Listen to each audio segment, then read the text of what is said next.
Salutare! Bine ați venit din nou pe vlogul cu rulote.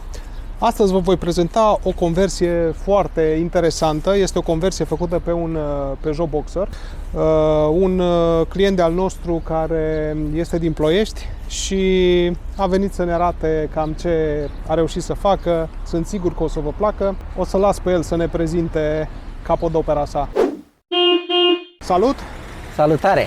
Pane Ciprian sunt. Am venit la salon ca să văd ceva conversii și să arăt la alți oameni și conversia mea. Așa ne putem ajuta unul pe altul și înțelegem mai bine live ce am făcut fiecare. Corect. E vremea cam ploioasă, dar asta este. Acum puțin, da? Acum puțin. Spune-ne ce avem aici. Avem un Peugeot Boxer. Avem un Peugeot Boxer L5 H3, deci cel mai mare, cel mai lung, cel mai... Ca să fie. Da. Bun. La exterior așa, văd că n-am lucrat prea mult decât o marchiză. Exact. Ai pus-o înclinat, că așa se pune pe asta, că n-ai ce să faci. Și am mai pus și am înclinat-o mai mult și am mai pus și un profil acolo, ca să nu intre plouă apa. Da, foarte bine. Lipit acolo. Pe exterior ce mai văd că ai scară electrică. Da. Geamurile, ce geamuri ai? Geamurile sunt Carbest. Hai să mergem și în spate un pic să vedem. Aici mai sunt mici chestii de făcut, un cant, un ceva. Da, niciodată nu e. Acolo văd un boiler foarte mare. Aici este un boiler care câți litri are? Are 80 de litri, cel de casă normal. Unde mulți m-au blamat că a zis că domne, nu se poate să folosești. Foarte Dar se poate, pentru că el nu e încălzit electric, se poate și electric pe 220, dacă ești în camping sau acasă normal, dar se încălzește cu serpentină, deci de la un Webasto pe apă. Termoelectric. Termoelectric, exact. Deci, ăsta este și motivul pentru care am vrut neapărat să filmăm acest concept, pentru că această conversie are încălzire în pardoseală cu agent termic. Nu electric. Și o să ne spună imediat făptașul, de ce este așa. Explică-ne puțin zona tehnică, după care o să intrăm înăuntru, pentru că afară cam știe toată lumea cum arată o conversie. Exact. După aia o să intrăm înăuntru să ne explici tehnic ce ai făcut, că mi se pare foarte interesant. Deci aici avem boilerul. Pe partea asta avem pompa de apă. Și rezervorul de roată. E rezervorul peste pasajul de roată. De-l găsiți la voi. Pompa de apă cu presostat. Aici trebuie să mai fac încă o trecere, de-aia am pus mai mulți robineți, ca să pot să trag și apa din boilerul ăsta, adică să folosesc toți cei 110 și cu 180, că altfel trebuia să împingă de aici acolo, dar o să-l folosesc cu tot. Și de ce ai ales conceptul ăsta pentru pat? Te gândești să bagi aici o bicicletă, o motocicletă? Aici am băgat motocicleta. Am băgat un scooter vara în Grecia, numai cu el aici. Da. Și apoi mi-am pus și un suport de la linie pe... Văd că ai niște extensii. Când... Ok, și scooterul îl pui în spate. Bănuiesc că ai pus și niște perne de aer, că fără ele... Încă n-am pus alea, dar simți nevoia. Între puținele care au mai rămas Simți nevoia pentru ele. Iar patul e...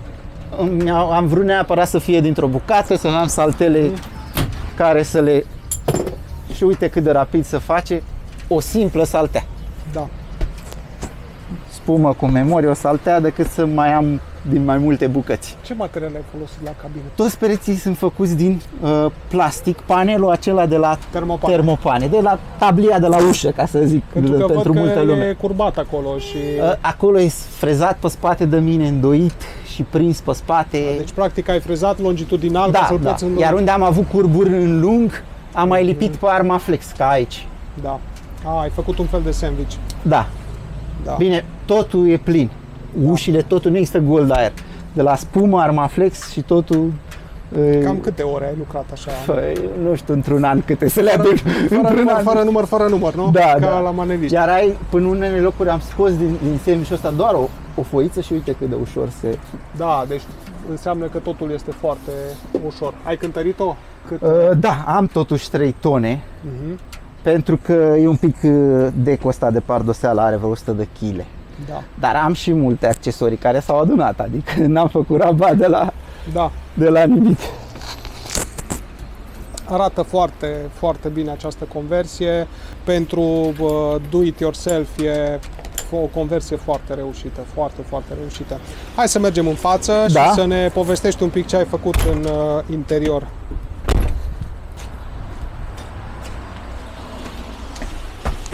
Păi, cu ce să încep?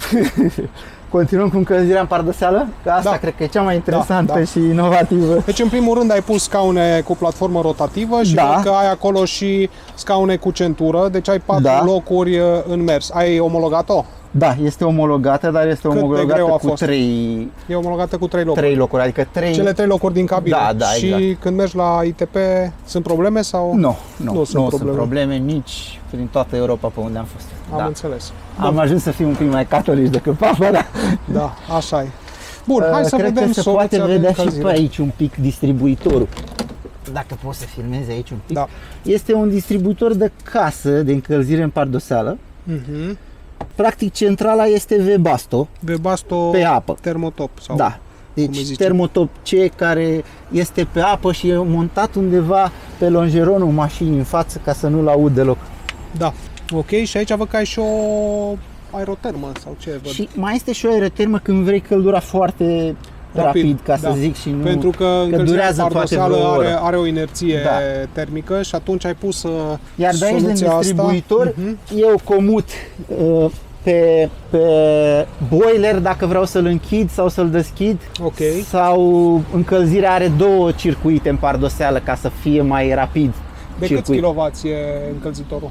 5. 5 kW. Da. Da, deci nu-ți face față la toate dacă le pornești deodată. Ba da, face față la toate. Da. Mhm. Iar 80 de litri de apă îi încălzesc în doar 45 de minute.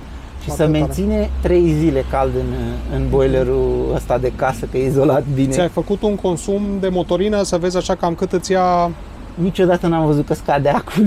Deci, Da, da. Na, ăsta, Bine, oricum fabricantul consumul se dă poate două- vedea din fișa tehnică a 200-300 de produsului. mililitri pe oră, Da. ceva de gen. Da. Tot am mers Da. numai pe motorină, am pus și o plită Webasto care a fost una dintre cele mai scumpe piese, Da, asta vreo e 1800 de da, euro. Exact.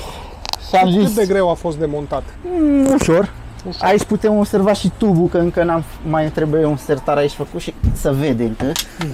Putem vedea și Explică-ne cum funcționează. Deci ăla este furtunul pe care ajunge motorina la plită. ăsta, da, Da. de motorină, iar ăsta este admisia și evacuarea prin mijloc, ca la o centrală Ok. de casă, să zic. Da. 2 tuburi într-unul, care Și are pompă de dozaj separat ca un încălzitor. tot, da, pompa este pusă acolo la rezervor direct ca să nu o aud. Da. Și șad în rezervor și asta și Webasto pe, adică nu pui decât motorina, asta a fost ideea. Am înțeles. Aici ăsta este controlul De la Webasto. de la încălzire. Nu, de la plită. De la plită. De la plită, da. Ok. De la Și încălzire în cât timp se este un încălzește? termostat de casă. Da. Simplu. Da, deci ai făcut... Dar nu orice Webasto, ca să știe cine vede, niciodată trebuie căutat. Sunt anumite tipuri de Webasto care pornesc oarecum doar pe un buton. Da. Altfel îți trebuie programatorul lui și care se oprește la un anumit timp sau deci trebuie căutat bine, că nu toate merg lunga 20 de ore. Să Am zic. înțeles. Hai să terminăm cu plita. Spune-mi un pic cât de repede se încălzește plita asta. 2 minute sau ceva de gen. Deci e foarte rapid. Da, e destul de rapidă. Și Da. ce e mișto că nu ți bate niciodată vântul și stinge flacăra Da. ca la gaz, un Da, avantaj. este într-adevăr o soluție super interesantă. Și eu le-am și calculat oarecum cât, dacă făceam toată încălzirea cu un duo control, cu 2 butelii, cu o plită, cu totul, cu așa, s adunau și acolo niște bani. Plus stresul cu gazul. Da, că nu în orice țară nu e Da, un se lejer. termină gazul, trebuie să te duci Exact. să alimentezi, așa cu motorina e cel mai simplu. Da. Bănuiesc că ai rezervorul mare la dubă, nu? Cel Nu de e la 90 mare, de nu, litri. e la normal, Da. da, e ok, n-am avut Da. probleme. Explică-ne puțin zona asta tehnică, hai să le luăm pe rând. Deci aici primul este Ăsta este termostatul care controlează un actuator, probabil, sau... Nu, controlează direct Webasto Ok. pe motorină. Deci cât i-am dat aici să-mi facă în camper, atât am face. În cât timp îți încălzește? Acum depinde și de temperatura exterioară, logic, dar am stat și la minus 10 grade și a fost ok. Fără aeroterma pe aer. Deci Am numai pe înțeles. pardoseală. Ce izolație ai? Izolație avem unele zone Armaflex, unele zone panouri de spumă, de panouri sandwich, acelea de hală cu tablă. Da, tu Le-am mi-ai luat, spus- le-am mi-ai luat spus- tablele după ele. Mi-ai spus că lucrezi în termopane, deci Da, e clar. deci le-am luat ai tabla folosit. și m-am folosit doar de miezul de spumă. Da. Și am completat cu spumă. Foarte Adică tare. tot unde este 10 cm, să zic, sau unde e 2, e totul plin, nu există goluri de aer. Da, am înțeles. Bun, hai mai departe. Ce avem aici? Avem controlul de 12 volți. Da, și aici avem diverse butoane. Tu ai luat foarte multe din aceste componente de pe AliExpress, bănuiesc. Da, astea da. Astea chiar pot să zic că Și merită. aici, cum știi ce scrie pe pictogramele astea, că scrie în chineză? Da, m-am învățat. Fiind picătura de apă, este pompa de apă, logic. Fiind frigiderul, e frigider, știi? Da. Și apoi luminile m-am învățat cu ele. Se pot modifica, să scot de acolo și să-i pun ce pictograme vreau. Toanele astea, Da. că le-am sărit, am pus ceva interesant ce recomand la mulți. Așa. Bazinul de apă gri, o valvă electrică. Înseamnă Pentru mult. golire. Să nu te bagi sub mașină, să te murdărești pe ploaia asta. Acum, de exemplu, să tragi de vană. De la Valtera? Nu. E Tot de pe- chineză. Da, 100.